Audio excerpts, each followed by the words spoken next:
You're back with Don and Gino on the National Real Estate Cafe, where you come for your daily dose of real estate market updates. And TGIF, you made it through the week, Don. No doubt about it. And thank you for joining us every day on the National Real Estate Cafe. And today we're going to go over the closeout of the week. We always let you know what's going on with jobs and the economy and rates. So let's start with that, Gino. Okay, well, jobs is usually your favorite, Don. But what I'm looking at here is we always say one report doesn't make a trend. But if you look, there's like these small little ramp ups, right? 267, 279, 304.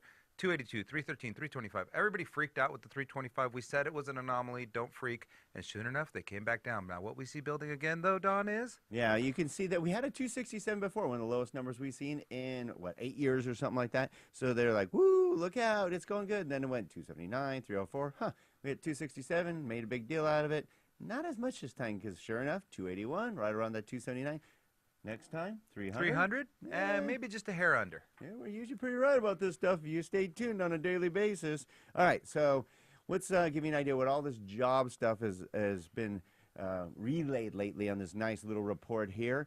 So check out this report. We're going to, the jobs report, it says 126,000. What it doesn't tell you is they expected it to be 225. Not so hot. Nope.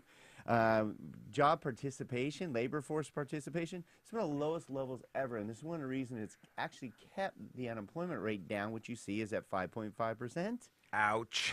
Mostly because a lot of people getting the heck out. You know what one of the problems, Don, is that all the reporting methodologies that we use, taking a word from our fearless leader, Bill Dallas at Skyline Home Loans, is that everything we use for reporting is antiquated. There were things that were built for Ozzie and Harriet. So we need to change the way we report on our economy, and that's not going to happen.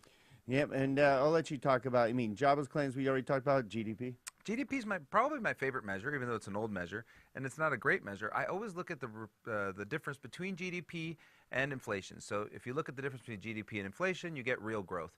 And if you take into effect that we actually have a little bit of real growth after taking all the government spending that we had over the last 5 years out of the equation, because we've been cutting back on government spending, it's actually okay. So then basically GDP, good darn production. One thing that I have to add to that is I've said all along during this big, long demise is that I don't want us to have the lost decade like Japan did.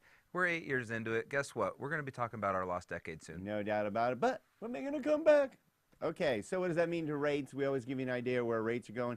We let you know that when rates were starting to plummet, go away from those nice, lofty peaks and some of the lowest rates we've seen in years, we thought it would bounce back a little bit, which it did. And then we also warned you that we're probably not going to hit those lofty peaks. Why? We said if you like it, lock it. And if you look back at those lofty peaks, the reality is we had external influence. We had fear of Greece again. So anytime we have external influence, we can hit new peaks. If we don't, and we're just dealing with the United States stuff, we're at the best rates you're going to see. No doubt about it. So again, we always say, if you like it, lock it, because rates are great, and so are we every day on the National Real Estate Cafe. You have a great weekend. Tune in next week. We got a great week ahead for you.